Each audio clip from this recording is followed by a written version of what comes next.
Please stop pushing. I can't take this anymore. The concert venue is packed tight. A man behind me keeps pressing into my backside. I'm wearing a mini skirt today with a thong underneath, and it only makes the situation worse. He lifts my skirt and presses himself against my hips. As the atmosphere heats up, someone in front of me slams into me and I stumble back a step. My body stiffens as I feel like something just slid inside. My name was Mandy Cox, and I was a die-hard fan. I wanted a celebrity to notice me, so I dressed for attention. I wore heavy makeup and made sure nothing about me went unnoticed. My low-cut top revealed a wide stretch of skin, and my chest bounced with every step. I paired it with a mini skirt that barely covered my thighs and sexy white stockings which hugged my legs. But when I arrived, reality hit. The concert venue was packed so tightly I couldn't move, and the crowd swallowed me whole. The celebrity was never going to notice me. I craned my neck and shouted, "Darling, take me." I never imagined that line would draw the wrong kind of attention. Instead of the celebrity, it caught a filthy streak. After I shouted it, I became aware of a man behind me, repeatedly bumping into me. At first, I brushed it off. In a crowd that dense, accidental contact was easy to explain, but the feeling wouldn't go away. Something hard kept pressing against my butt from behind. I assumed I'd accidentally backed into his hand where it rested behind me, so I turned and offered a polite apology.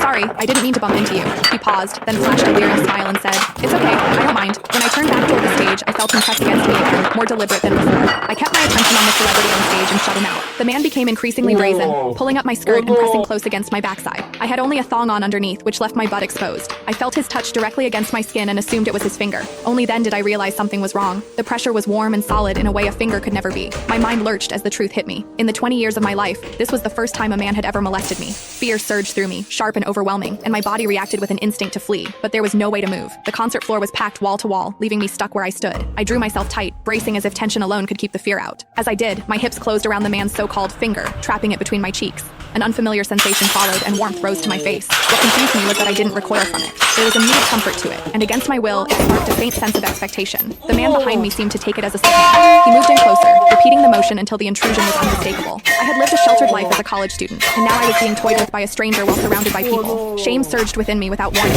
I felt the urge to sob, but my throat closed, and my voice deserted me. Worse still, the pressure forced my thong inward and sent a restless, tickling discomfort through my body that wouldn't fade. A quiet, involuntary sound escaped me, and the embarrassment followed instantly. I gathered myself and strained to suppress it, holding it down until my throat tightened. The blaring music and the screams around me drowned everything out. With every eye fixed on the stage, no one was aware of what was happening to me. At the same time, the intensity continued to rise, touching something deep inside me. I bit down on my lip as cold sweat traced my spine. My awareness was tipping back and forth between humiliation and a pleasure I couldn't bring myself to name. I knew I couldn't take it anymore if it continued, so I turned sharply to face the man behind me. "Please, stop pushing. I can't take this anymore." When I finished speaking, the man leaned toward me and whispered in my ear, "Is it exciting, the way I'm pushing against you?" The shame was overwhelming, and I was on the verge of crying. "I'm a virgin. I've never done that kind of thing. Please, let me go." He didn't stop. Instead, his gaze burned deeper as he seized my waist, the pressure growing stronger. "You're really a virgin? Then let me show you what it feels like to be a woman." For reasons I couldn't explain, his words didn't spark resistance right away. They stirred an expectancy instead. I wondered what was wrong with me. I'd explored my body in private, only to